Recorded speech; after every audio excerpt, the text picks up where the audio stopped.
السلام علیکم ورحمۃ اللہ وبرکاتہ۔ رب اشرح لی صدری ویسر لی امری واحلل عقدۃ من لسانی یفقہوا قولی۔ رب زدنی علما، اللہم فقہنا فی الدین، رب یسر ولا تعسر وتمم بالخیر۔ اعوذ باللہ من الشیطان الرجیم، بسم اللہ الرحمن الرحیم۔ آج کی آیات سورۃ النور کی آیت نمبر 27 سے ہیں، اور ان میں ہم استئذان کا قانون جانیں گے۔ استئذان کا جو حکم اللہ تعالیٰ نے دیا، اس کا مطلب کیا ہے، اس کا طریقہ کار کیا ہوگا، اس کو کیسے اپلائی کیا جا سکتا ہے، ان ساری چیزوں کو ہم ڈیٹیل میں دیکھیں گے۔ اللہ تعالیٰ فرماتے ہیں، یا ایھا الذین آمنوا، اے لوگوں جو ایمان لائے ہو، لا تدخلوا بیوتا، نہ تم داخل ہو گھروں میں، غیر بیوتکم، سوائے اپنے گھر کے، اپنے گھروں کے، حتیٰ، یہاں تک کہ، تستأنسوا، تم انس حاصل کرو، وتسلموا، اور تم سلام کرو، علی اہلہا، اوپر اس کے رہنے والوں کے۔ اللہ تعالیٰ مومنوں کو پکارتے ہوئے فرماتے ہیں کہ تم اپنے گھروں کے علاوہ دوسرے کے گھروں میں داخل مت ہو جاؤ۔ اپنا گھر کون سا ہے؟ تو جتنی بھی فقہی مباحث اور جتنی بھی باتیں اس میں کی گئی ہیں، قرآن کی آیات، احادیث، ہر چیز سے یہ ثابت ہوتا ہے کہ انسان کا اپنا گھر صرف وہ ہوتا ہے کسی بھی مرد کا جہاں اس کی اپنی بیوی رہتی ہو، ایون کہ جو ہاں اس کی ماں اور اس کی بہن رہتی ہے وہ بھی گھر اس کا نہیں ہوتا۔ گھر صرف وہی اس کا ہے جہاں اس کی بیوی موجود ہو، کیونکہ ایسا ہی ایک گھر ہے جہاں پہ وہ بغیر اجازت کے داخل ہو سکتا ہے، کیونکہ اس بات سے کوئی فرق نہیں پڑتا کہ اس کی بیوی اگر کسی بھی حالت میں ہو، کیونکہ بیوی کا شوہر سے کوئی پردہ نہیں ہوتا۔ اس کے علاوہ باقی تمام گھروں میں اجازت حاصل کر کے داخل ہوا جائے گا۔ اور یہاں پر ایک ورڈ استعمال ہوا ہے تستأنسوا۔ تستأنسوا کا لفظ انس سے ہے، حمزہ نون سین سے۔ اس کا مطلب ہوتا ہے انس حاصل کرنا، یعنی اپنے آپ کو مانوس کرنا، یہ احساس دلانا کہ کون آ رہا ہے۔ ایک کچھ لوگوں کی عادت ہوتی ہے کہ وہ ایک خاص ان کا انداز ہوتا ہے، یا تو ان کا گھر کی بیل بجانے کا ایک خاص انداز ہوتا ہے، کھنکارنے کا انداز ہوتا ہے، چلنے کا انداز ہوتا ہے اس طرح سے، لیکن سلام خاص طور پہ ضروری ہے۔ مانوس کرنے کا مطلب یہ ہے کہ کوئی ایسی بات کی جائے، کچھ ایسی عادت ہونی چاہیے باہر سے آنے والے مردوں میں کہ جو گھر کے رہنے والوں کو یہ بات بتا دے کہ آنے والا کون ہے، اندازہ لگا لے وہ کہ اس وقت کون آ رہا ہے۔ اور اگر یہ عادت ان کی سلام کے ذریعے ہے تو پھر تو خیر ہے، لیکن اگر خود سلام کے علاوہ کوئی عادت ہے کہ وہ اگر پاؤں کو زمین پہ مار کے اطلاع دے رہے ہیں یا کھنکار رہے ہیں، تو پھر گھر میں داخل ہونے کے بعد سلام بھی ضروری ہے۔ اس میں اطلاعی گھنٹے کی بھی بات آ جاتی ہے، برقی گھنٹی جو گھر کے باہر بیل لگی ہوئی ہوتی ہے، اگر وہ کوئی بجا رہا ہے اس انداز میں کہ گھر والوں کو پتہ لگ جائے کہ یہ گھنٹی کس نے بجائی ہے، کیونکہ اکثر لوگوں کا گھنٹی بجانے کا انداز جو ہوتا ہے نا وہ اپنا ہوتا ہے، سب کا اپنا اپنا ہوتا ہے، تو پتہ چل جاتا ہے کہ باہر کون آیا ہے۔ لیکن پھر اس کے بعد جب یہ لوگ گھر میں انٹر ہوں گے تو کیا کریں گے؟ اونچی آواز میں گھر میں رہنے والوں کو سلام کریں گے۔ اس سلسلے میں یہ بات جان لینا ضروری ہے کہ سورہ احزاب پہلے نازل ہو چکی تھی، اور وہاں پہ رسول اللہ صلی اللہ علیہ وسلم کے گھر میں داخل ہونے سے، بغیر اجازت کے گھر میں داخل ہونے سے صحابہ کرام کو منع کر دیا گیا تھا۔ اب اسی حکم کے دائرہ کار کو تھوڑا وسیع کر دیا گیا ہے اور اسے امت پہ پھیلا دیا گیا ہے کہ اب کوئی بھی کسی کے دوسرے کے گھر میں بغیر اجازت داخل نہیں ہوگا۔ یہ وہ حکم ہے جس کے ساتھ فتنے کے کم سے کم چانسز رہ جائیں گے۔ یہ دراصل فحاشی کا، برائی کا، غلط بات کا، بے حیائی کا سد باب کرنا، اسے روکنے کے لیے بہت ضروری احکامات ہیں۔ عرب معاشرے کا ایک عام دستور تھا کہ وہ ایک دوسرے کے گھروں میں بغیر اجازت کے داخل ہو جاتے تھے، تو ایسی آمد و رفت پہ اللہ تعالیٰ نے پابندی لگا دی۔ اس سلسلے میں علاء بن سیار کہتی ہیں کہ ایک شخص نے رسول اللہ صلی اللہ علیہ وسلم سے پوچھا، کیا میں گھر جاتے وقت اپنی ماں سے بھی اذن مانگوں؟ آپ صلی اللہ علیہ وسلم نے فرمایا، ہاں۔ وہ بولا، میں تو اس کے ساتھ ہی گھر میں رہتا ہوں۔ آپ صلی اللہ علیہ وسلم نے فرمایا، پھر بھی اجازت لے کر داخل ہو۔ وہ کہنے لگا، میں ہی تو اس کی خدمت کرتا ہوں۔ آپ صلی اللہ علیہ وسلم نے فرمایا، پھر بھی اجازت لے کر داخل ہو۔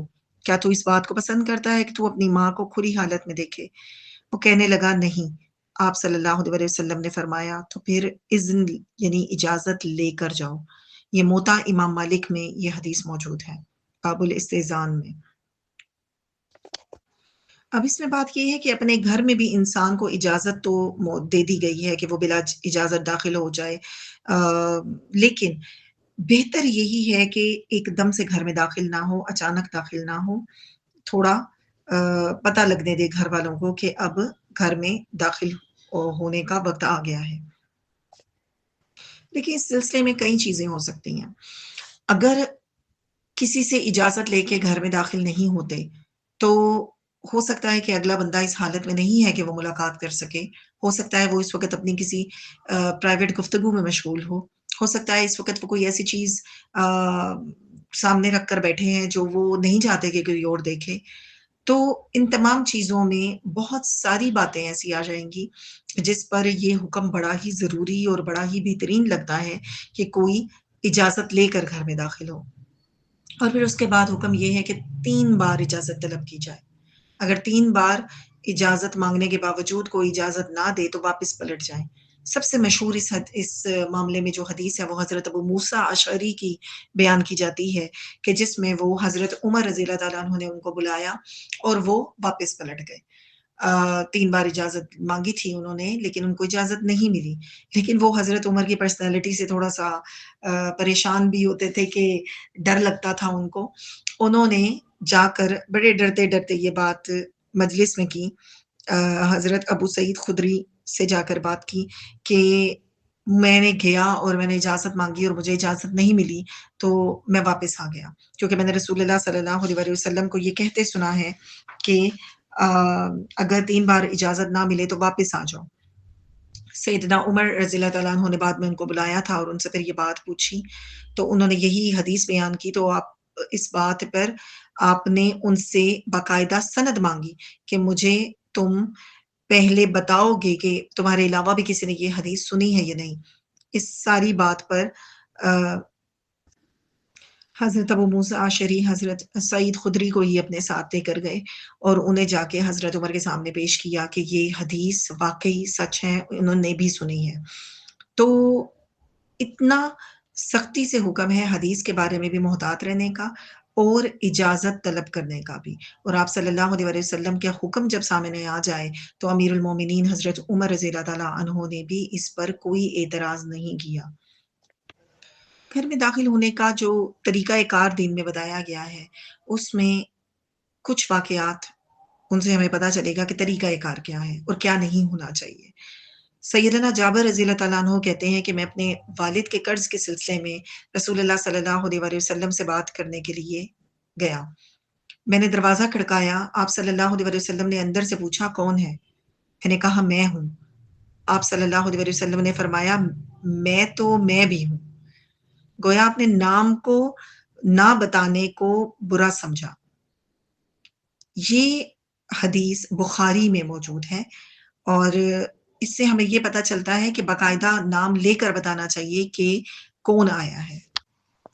اس کے علاوہ اجازت لینے کے طریقہ کار میں یہ بھی بتایا گیا ہے کہ ملاقات کرنے آنے والے کو دروازے کے بالکل سامنے نہیں کھڑا ہونا چاہیے، اسے رائٹ یا لیفٹ پہ کھڑا ہونا چاہیے، کیونکہ دروازہ ایک دم سے کھلے گا تو اندر نظر پڑے گی، اور اگر اندر نظر پڑ گئی تو اجازت لینے کا مقصد ہی فوت ہو جاتا ہے۔ آپ کو پتہ ہے اب ہمارے بڑے بڑے شہر ہوتے ہیں، بڑے بڑے شہروں میں گھروں کی بھی اس طریقے سے بنا دیے گئے ہیں کہ مین گیٹ کو کھولنے سے میں بھی اندر نظر نہ پڑتی ہو، لیکن اس وقت جو گھر تھے اور ابھی بھی جن کے چھوٹے گھر ہوتے ہیں تو بعض اوقات گھر ایسے ہوتے ہیں کہ مین دروازہ کھلنے سے اندر تک نظر پڑ جائے، تو بہتر یہی ہے کہ سائڈوں پہ کھڑا ہوا جائے، کیونکہ رسول اللہ صلی اللہ علیہ وسلم نے فرمایا کہ جب نگاہ اندر چلی گئی تو پھر اذن کا مقصد ہی فوت ہو جاتا ہے، یعنی اجازت طلب کرنے کی تو پھر آگے پیچھے کوئی بچتی ہی نہیں، وجہ ہی نہیں بچتی۔ جس وجہ سے اجازت لینے کا کہا گیا تھا وہ تو ہو چکا، وہ غلطی تو ہو چکی ہے۔ اسی طرح مسلم کی کتاب الآداب میں باب تحریم النظر فی البیت، اس میں فرمایا گیا ہے کہ نظر بازی کی وجہ سے ہی تو اذن کا حکم دیا گیا ہے، یعنی گھروں میں جھانکنا یہ بہت بڑا گناہ ہے۔ آپ صلی اللہ علیہ وسلم نے فرمایا اگر کوئی شخص تمہارے مکان کے اندر جھانکے تو کنکر مار کر اس کی آنکھ پھوڑ دو تو تم پر کچھ گناہ نہیں، یعنی ایسا جو کام کیا جائے گا اس کا کوئی قصاص نہیں لیا جائے گا، کیونکہ رسول اللہ صلی اللہ علیہ وسلم کا اپنا ایک ایسی واقعہ موجود ہے۔ سہل بن سعد رضی اللہ تعالیٰ عنہ فرماتے ہیں کہ ایک شخص نے دروازے کے سوراخ میں سے آپ صلی اللہ علیہ وسلم کے حجرے میں جھانکا۔ اس وقت آپ صلی اللہ علیہ وسلم کے ہاتھ میں لوہے کی کوئی سلائی یا کوئی تیر کی انی ٹائپ کی کوئی چیز تھی جس سے آپ اپنے سر کو کھجلا رہے تھے۔ آپ صلی اللہ علیہ وسلم نے فرمایا اگر مجھے معلوم ہو جاتا کہ تو جھانک رہا ہے تو میں تیری آنکھ پر مار کر اسے پھوڑ دیتا۔ استئذان کا حکم تو نظر بازی کے فتنے کی وجہ سے تو ہوا ہے۔ تو بات یہ ہے کہ بخاری کی کتاب الاستئذان میں یہ تمام احادیث موجود ہیں۔ اللہ تعالیٰ نے یہ تمام احکامات نازل کرنے کے بعد فرمایا ذالکم خیر لکم، یہ بہتر ہے تمہارے لیے، لعلکم تذکرون، تاکہ تم نصیحت پکڑو۔ کیا بہتر ہے؟ یہ زیادہ بہتر ہے کہ آپ اجازت لیں اور اگلے جس کے گھر میں آپ انٹر ہو رہے ہیں وہ اپنے تمام معاملات کو درست کر چکا ہو، یا یہ زیادہ بہتر ہے کہ آپ ایک دم سے کسی جگہ پہ داخل ہو اور اس کے بعد وہ بھی شرمندہ ہوں اور آپ بھی شرمندہ ہوں؟ تو بات یہ ہے کہ اللہ کی احکامات میں بہت بڑی نصیحت ہے اور اللہ ہمیں ان پر عمل کرنے کی توفیق عطا فرمائے، کیونکہ عام روٹین میں جب دیکھا گیا ہے کہ حالات اتنے عجیب ہیں کہ لوگوں کو ان بیسک مینرز کا نہیں پتا، لوگ اپنے بچوں کو یہ بات نہیں بتاتے، ایون جوان لڑکے کہیں پہ پیرنٹس کے ساتھ جا رہے ہیں تو ان کو نہیں معلوم کہ انہیں کیسے بات کرنی ہے، جوان لڑکیاں کہیں جا رہی ہیں ان کو نہیں پتا کہ انہیں دوسروں کے گھروں میں کیسے بیٹھنا ہے۔ ایون بچوں کے بارے میں اگر آپ دیکھیں کہ بچے بھی ایسے چونکہ ان کی تربیت اس طرح سے نہیں کی جاتی تو انہیں پتہ ہی نہیں ہوتا کہ انہیں کرنا کیا ہے، تو وہ ہر جگہ جائیں گے، ہر چیز میں ہاتھ ماریں گے اور جو ان کے دل میں آئے گا وہ کریں گے، کیونکہ انہیں بچپن سے ہی یہ بات نہیں سکھائی گئی کہ دوسرے کے گھر میں جا کر کیسے بیہیو کرنا ہے۔ بعض اوقات کچھ بچے ویسے ہی ہائپر ایکٹیو ہوتے ہیں، اس کے لیے پیرنٹس شرمندہ ہو رہے ہوتے ہیں، لیکن وہ وقت کے ساتھ عقل ہاتھ لے لیتے ہیں۔ لیکن اگر ایک بچہ جو کہ ٹین ایج میں داخل ہو چکا ہے اور اسے یہ نہیں پتا کہ میں نے کسی کے گھر میں جا کے مستقل پھرنا نہیں ہے، میں ایک سائڈ پہ بیٹھوں یا کسی کے بیڈ رومز میں داخل نہ ہوں، اور ان چیزوں اس بیسک مینرز کا ان کو نہیں پتا، تو پھر بہت سوچنے اور سمجھنے کی بات ہے۔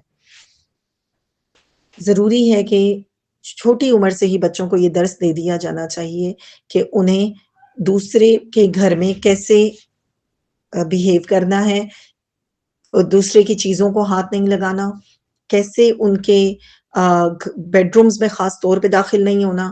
بعض لوگ باتھ روم یوز کرنے کے چکر میں بیڈ روم تک پہنچ جاتے ہیں، حالانکہ اجازت صاحب خانہ سے پوچھنا چاہیے کہ کون سا واش روم جو ہے وہ استعمال کیا جائے، اور اگر وہ کہہ رہے ہیں باہر کے واش روم کو استعمال کریں تو باہر ہی جانا ہے۔ بیڈ روم کا کہیں تو بھی آپ ان سے انسسٹ کریں کہ باہر کے واش روم میں جائیں، کیونکہ بیڈ روم ایک بڑی پرائیویٹ سپیس ہوتی ہے، اور یہاں داخل ہونا اور بلا وجہ کھڑے ہو جانا اور ہر چیز کو دیکھنا یہ بہت بڑے فتنے کا باعث بھی بن سکتا ہے اور اخلاقیات سے بہت گری ہوئی چیز ہے۔